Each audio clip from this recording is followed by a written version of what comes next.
Climate scientists and experts are sounding the alarm bells as officials and negotiators meet in Belém, Brazil for the COP30 summit. The world is now likely to exceed 1.5 degrees Celsius of global warming, with nations and industries being blamed. But there is another angle that's been rarely discussed, the impact of influencers and content creators on the environment. CNA's Ella Selvaraju explores the issue, including how social media may be part of the problem, but also part of the solution. About to open over 300 PR packages. These so-called unboxing videos are surely a familiar sight if you have scrolled through TikTok or Instagram. Content creators receiving packages stuffed with the latest gadgets, clothes or cosmetics. But there is a hidden cost behind the glamour. More boxes means more plastic, cardboard and emissions in the form of shipping. Among the questions being asked, do we really need all that stuff? Well, here's where the issue of overconsumption, when one consumes more than is needed, comes into play.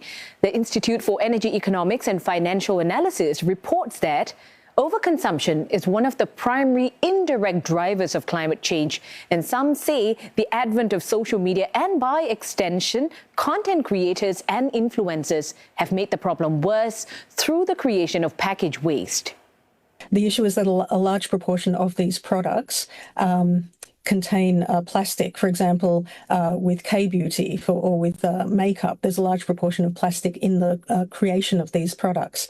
With the clothing, a large amount of water is expended in the manufacturing of this clothing. So that, I guess, is the link between influencers encouraging their followers to consume and the impact on climate change and on the resources of the earth being affected by that. So yes, I would agree that influencers did play a part in detrimental effects on climate change by increasing, the purchase and the use of, of things like plastic and resources like water. Well, production of these packages requires energy largely in the form of burning fossil fuels, which in turn releases greenhouse gases.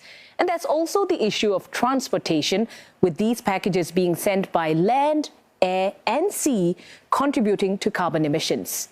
On top of that, we have to look at where all the packages once opened end up. Well, a large amount of packaging waste, particularly plastics, heads straight for landfills. And research has shown products from PR packages often contain 5 times more packaging than the product itself. Critics argue the system is built on aesthetics and not sustainability. And some say that it's unfair that influencers are getting blamed for the climate crisis. Content creators are simply, I guess they're trying to make a buck. They're trying to get hits. They're trying to, gain profit and revenue. But as part of the whole sort of cycle of overconsumption, we have some serious questions to ask of the companies that engage in this and encourage people to consume their products. One influencer we spoke to says brands and PR companies also play a huge role in overconsumption. I think on one hand, a large responsibility goes out to the brands and PR companies, and this is not to deflect responsibility as an influencer, but we often don't know exactly what we're receiving because we are maybe agreeing to receive a certain product. But then what the PR companies or the brands will do is build a whole packaging that comes with it. A lot of the times it's like custom frames, boxes, interactive unboxing methods, which are really only with the intention of looking good on camera when unboxing, but this isn't actually what customers receive. Some influencers have recognized the issue and are trying to institute change through so-called de-influencing.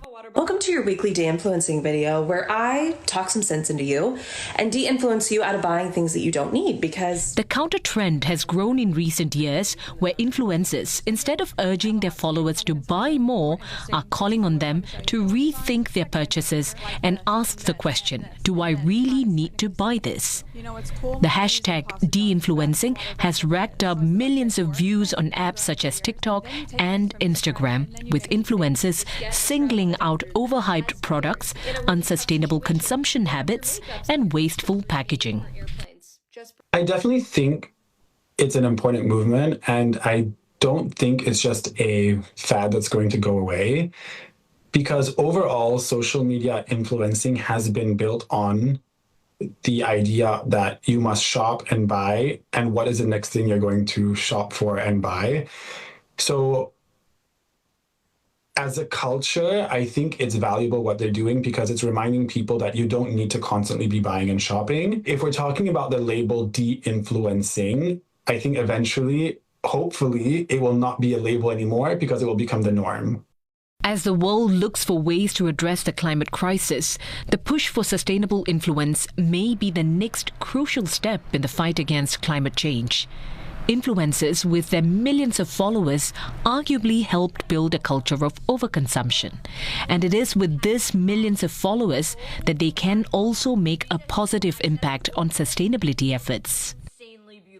Well, the message is clear. Influence comes with responsibility, because when every box, every package, every shipment is added up, the cost isn't just to your wallet, it's to the planet.